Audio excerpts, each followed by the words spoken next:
안녕하세요. 성강북스입니다. 오늘은 한국 단편문학선 중 김동인의 발가락은 닮았다를 리뷰해보고자 합니다. 소설가 김동인은 1900년 평남 평양 출신으로 1914년 일본으로 건너가 학업을 마치고 귀국을 하였다가 그림의 뜻을 두어 다시 동경 카와바타 미술학교에 입학합니다. 1919년 3.1운동 때의 출판법 위반 혐의로 6개월 징역, 2년간의 집행유예를 선고받습니다.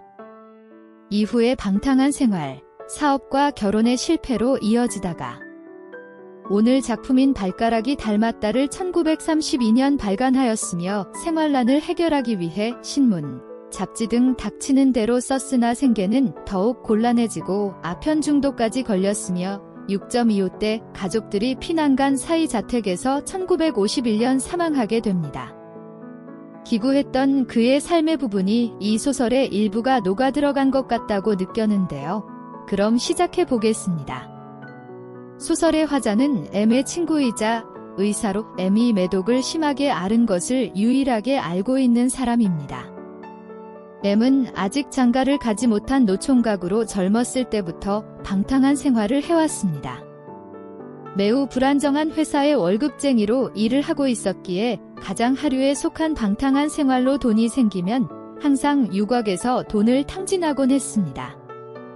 이러던 M이 어느덧 화자와 친구들 모르게 우물쭈물 혼약을 하였고 M은 어느 날 의사인 화자를 찾아와 자신의 생식 능력에 대하여서 질문을 합니다. 그리고 화자는 M에게 부정적인 답변으로 이야기를 해줍니다. 신혼이 며칠 지난 뒤에 M이 젊은 아내를 학대한다는 소문이 들려왔습니다. 그리고 의사인 화자는 M이 30이 지나도록 총각으로 지낸 그 고통과 고적함을 아내에게 하는 것이라고 생각을 했습니다. 그리고 2년이 흐른 뒤 M은 화자를 찾아와서 아내의 장래를 위해서 자신의 생식 능력이 있는지 검사를 해달라고 요청을 합니다. 그리고 며칠 뒤 화자는 M의 아내가 임신을 하였다는 소문을 듣고 깜짝 놀라게 되지요.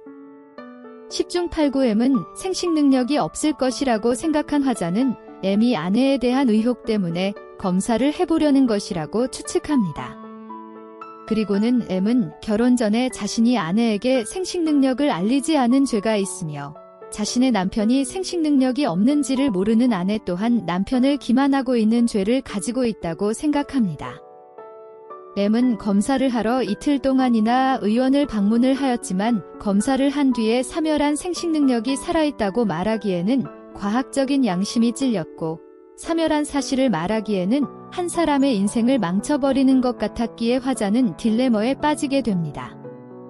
4, 5일 뒤에 이 문제는 저절로 해결되게 되는데 M이 다른 병원에서 검사를 하고 왔다고 화자에게 말을 한 것이었습니다.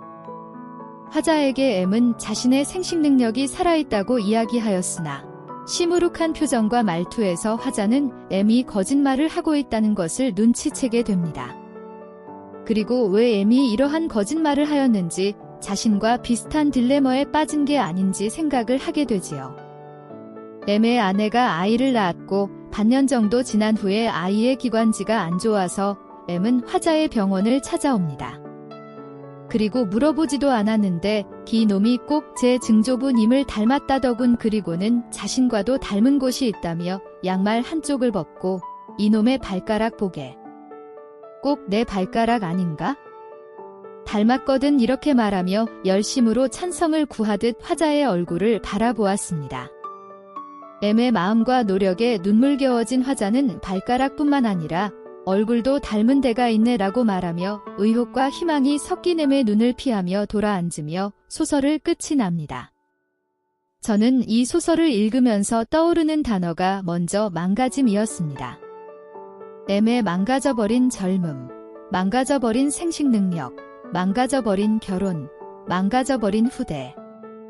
그러나 그 망가짐이라는 것이 검사라는 것을 어떻게 받아들이느냐에 따라서 진정으로 망가짐이 될 수 있고 또는 하나도 망가지지 않은 것이 될 수도 있다고 생각합니다.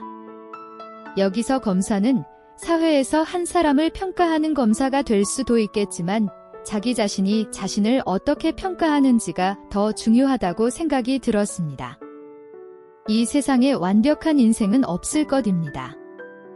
하지만 자기 자신이 자신에게 망가졌다고 평가하는 순간 그때부터 망가진 인생이 되는 것이라고 저는 생각합니다. 허나 소설가 김동인은 저보다 비관적으로 생각을 했었던 것 같았습니다. 검사 결과를 화자에게 거짓말을 하고 나서 M이 화자에게 다음과 같은 이야기를 합니다. 월급쟁이가 월급을 받았네. 받은 즉시로 나와서 먹고 쓰고 사고 실컷 마음대로 돈을 썼네. 막상 집으로 돌아가는 길일세. 지갑 속에 돈이 몇 푼 안 남아 있을 것은 분명해. 그렇지만 지갑을 못 열어봐. 열어보기 전에는 혹은 아직은 꽤 많이 남아 있겠거니 하는 요행심도 붙일 수 있겠지만 급기 열어보면 몇 푼 안 남은 게 사실로 나타나지 않겠나 그게 무서워서. 아직 있거니 스스로 속이네. 그려 쌀도 사야지 나무도 사야지. 열어보면 그걸 살 돈이 없는 게 사실로 나타날 테란 말이지. 그래서 할 수 있는 대로 지갑에서 손을 멀리하고 제 집으로 돌아오네. 그 기분을 알겠나? 제가 이 구절을 이해한 바로는 지금까지 망가진 인생에서 더 나빠지지 않으려고 수습을 하는 정도로 남은 인생을 살아간다는 의미로 들려지는데요. 아마도 김동인 작가가 1951년 좋지 않은 죽음을 맞기 전까지 이런 사고로 살아왔다면 충분히 이해가 되는 대목입니다. 사람의 뇌는 신기하게도 그 사람이 어떤 생각을 하느냐에 따라서 그 신경망과 모양이 변한다고 합니다. 구독자 여러분과 저는 수습하는 인생, 남의 평가로 망가짐이 확정되는 삶은 살지 않기를 기원합니다. 오늘 문학 한 구절은 여기서 이만 줄이겠습니다. 감사합니다.